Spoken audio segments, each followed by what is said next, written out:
আসসালামু আলাইকুম, ওয়েলকাম সবাইকে আয়েশাস কুকিং হাউজে। কি অবস্থা সবার, কেমন আছেন?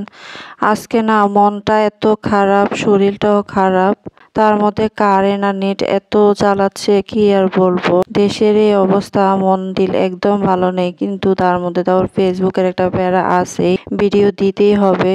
এমনিতেই একদিন পর পর একটা ভিডিও দেয়, তার মধ্যে আবার এত ঝামেলা, কি করব আর না দিয়েও পারছি না। এই যে দেখেন, আজকে একই দিনে ভিডিও করলাম, এডিট করলাম, তারপর ভয়েস দিলাম, কারেন্ট ছিল না, কি আর করব।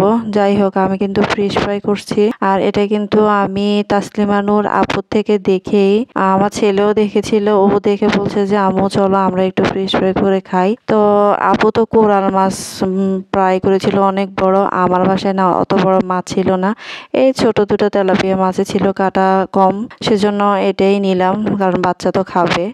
যাই হোক, কেউ আবার কিছু মনে করবেন না।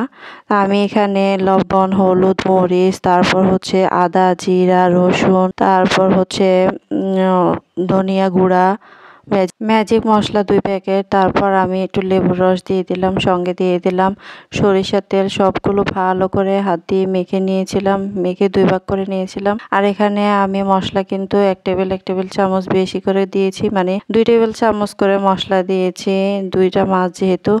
এখন আমি মাছের ভিতরে ভালো করে মশলাগুলো মাখিয়ে নিচ্ছি, খুব ভালো করে মাখিয়ে নিচ্ছি, কিন্তু ভিতর দিয়েও দিয়ে দিচ্ছি, কারণ ভিতরে মশলাগুলো গেলে খেতে অনেক মজা লাগে। আর এই ফিশ ফ্রাইটা যে এত মজা হবে, মানে আমি ভাবতেও পারিনি।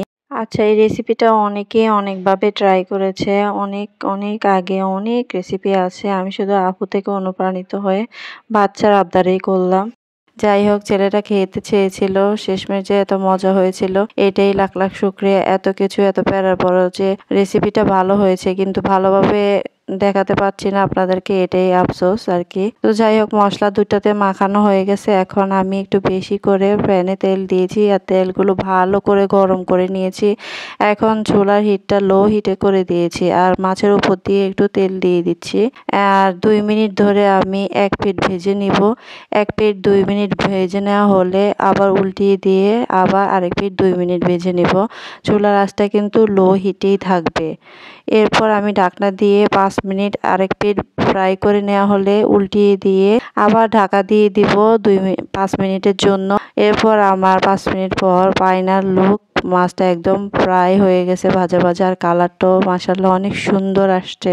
এখন আমি তুলে নিলাম।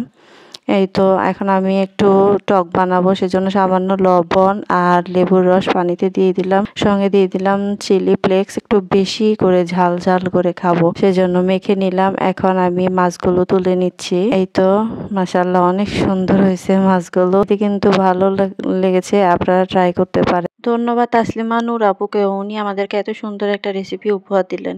এই যে ফাইনাল লুক। ধন্যবাদ সবাইকে এতক্ষণ যারা আমার সাথে ছিলেন।